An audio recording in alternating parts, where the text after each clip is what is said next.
Dalawang magkahiwalay na bypass operation laban sa smuggled cigarettes matagumpay na isinagawa sa bayan ng Paracale, Camarines Norte.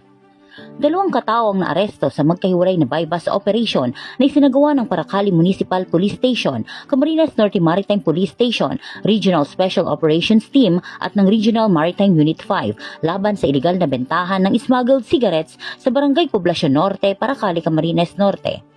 Sa unang operasyon na isinagawa bandang 1:50 ng madaling araw, naaresto ang isang suspek na kinilalang si alias Sonny, 18 years old at residente ng nasabing lugar.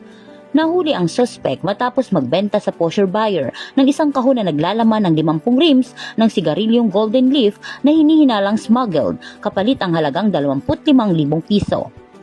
Na-recover sa operasyon ang bypass money na kinabibilangan ng isang tunay na 500 piso, 20 piraso ng budel money at ang mismong kahon ng sigarilyo bilang ebidensya.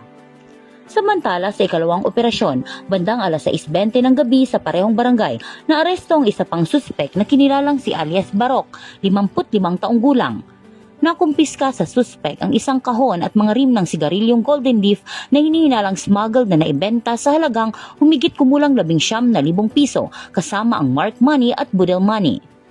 Isinagawa ang inventaryo ng mga nakumpiskang ebidensya sa presensya ng mga suspek at mga mandatory witnesses, kabilang ang mga opisyal ng barangay, alinsunod sa itinakdang legal na proseso. Agad ding ipinaalam sa mga suspek ang kanilang mga karapatan alinsunod sa Miranda Doctrine at Anti-Torture Law bago dinala sa himpilan ng pulisya para sa kaukulang dokumentasyon at pagsasampa ng kaso. Ang dalawang operasyon ay may kaugnayan sa paglabag sa Republic Act 8424 o National Internal Revenue Code at Republic Act 10643 o Graphic Health Warnings Law. Sa kasulukuyan, ang dalawang suspek ay nasa kustudiya ng Paracale Municipal Police Station at haharap sa kaukulang mga kaso.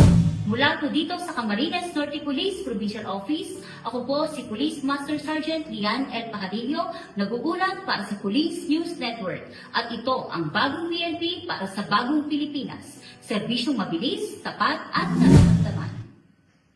Lingkod sa bawat Pilipino at magbibigay ng tamang impormasyon para sa tahimik at maayos na Pilipinas. Police News Network, alagad ng batas, tagapagtaguyod ng balitang pulis, sandigan ng mamamayan, patnubay ng katotohanan.